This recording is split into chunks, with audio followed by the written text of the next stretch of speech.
asked to preach on Youth Sunday. Maureen asked me to preach, and I was excited about that. And a lot of you as youth, I don't know yet, but I look very much forward to getting to know you as we continue to be in ministry together. And I thought it was so interesting, the timing of Youth Sunday coming this week following the Presbytery meeting on Tuesday, because the moderator of the General Assembly was at Presbytery. Now, some of you, I don't know if you know, I didn't know church polity really much until I got to seminary, but the General Assembly is like the national Presbyterian church of the USA, right? And Presbyterians don't have head honchos necessarily, but if we had a head honcho, it would be the moderator of the whole denomination, at least kind of a figurehead, kind of important. Well, this moderator for the last 2 years has been the Reverend Bruce Reyes-Chow.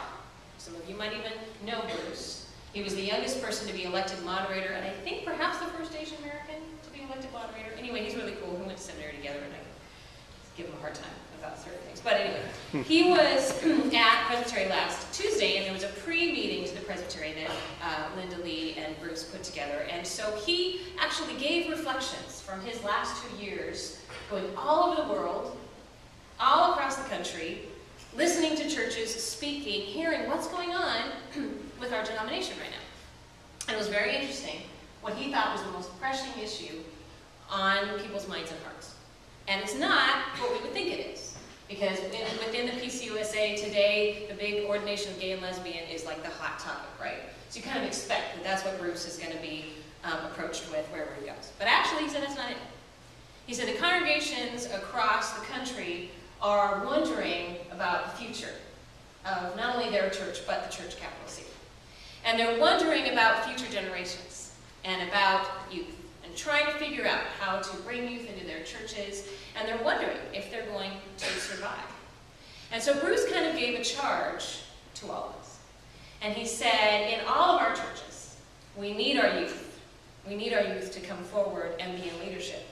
And he gave a charge to the older adults of any age that we need to make room for the leadership. We need to make room for the youth and know that there might be times when they do things a little bit differently than we might, and we have to allow for that.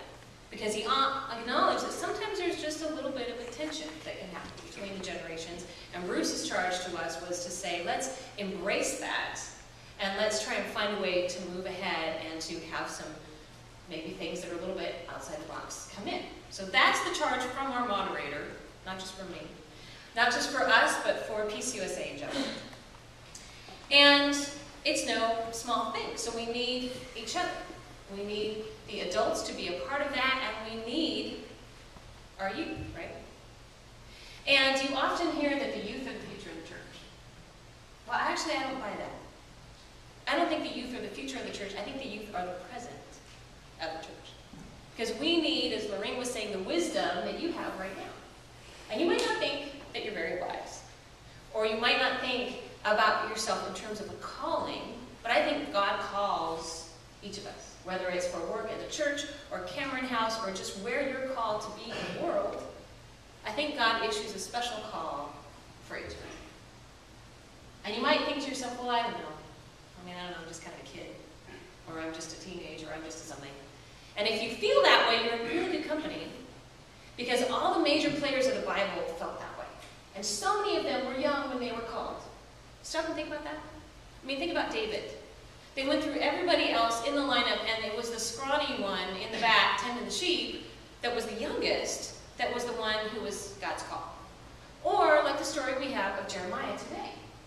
That was a pretty big mantle that God gave to Jeremiah, because he was called to be a prophet at a time that was tough in Israel's history. The reform of King Josiah, and then later them into exile, and he was called to be God's spokesperson. And he wasn't so sure about this. I think his response to God was something like, dude, I'm not sure. I'm not so sure about that. And he hesitated. And he doubted his own capabilities. And so if you've ever felt that way, you're in good company, and God has good news for us. There's two things that God tells Jeremiah in the text that can be comforting. One, God says it's not just up to him.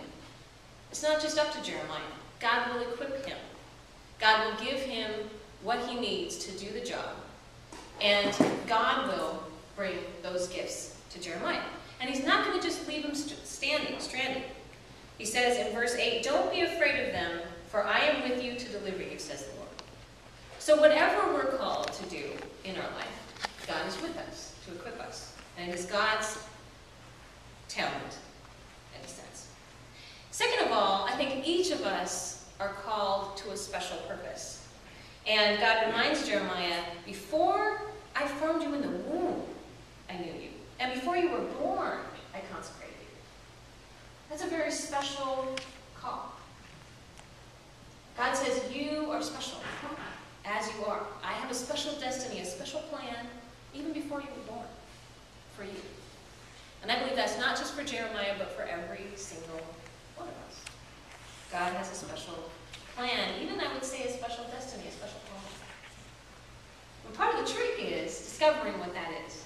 And that takes time. And sometimes we need healthy mirrors to help us with that. And a mirror is like a literal mirror that would see our reflection. But we need people in our lives to help mirror us, to reflect our gifts back to us. And then we can kind of see, oh wow, didn't think about that. And it might even be our peers. When I was in high school, it was my peer group that first mirrored to me that they thought I had a call to seminary. And I thought they were crazy.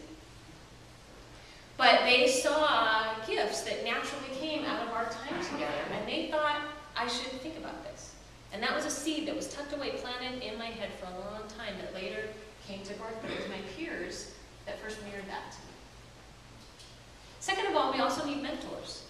People who have been down the road a little bit longer than we have, that can guide us and help us and mirror our gifts and say, you know what, you're really good at that. You should think about maybe doing something with that.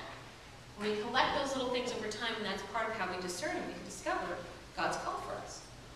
And that means that we're all in this together as one big family, right? We need each other, youth, and there's a place in this for all the adults as well, right? Because we have to shepherd those youth and nurture them and love them and give them helpful guidance and that mirroring and mentoring to help them discover who they are and who they're called to be.